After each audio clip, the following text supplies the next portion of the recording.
Hello everybody, welcome back to HardReset.Info channel. Today I'll show you how to use emergency mode on Android 16.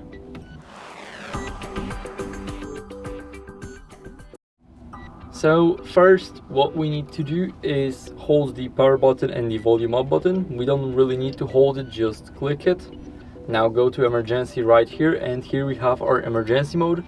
Now here we can call either 911 or 112 depending on your country. It's basically for police, ambulance and firefighters. So here we also can do the emergency info, as you guys can see, like medical information, emergency contacts, and we can set it up in the personal safety. So basically when we want to enter the emergency mode, we just need to go here, go to emergency, and now here we will have the emergency number. Also we will have the dial pad right here, and that'd be it. So I hope this video was helpful, and if it was, then leave a like, sub, and a comment, and I'll see you in the next one.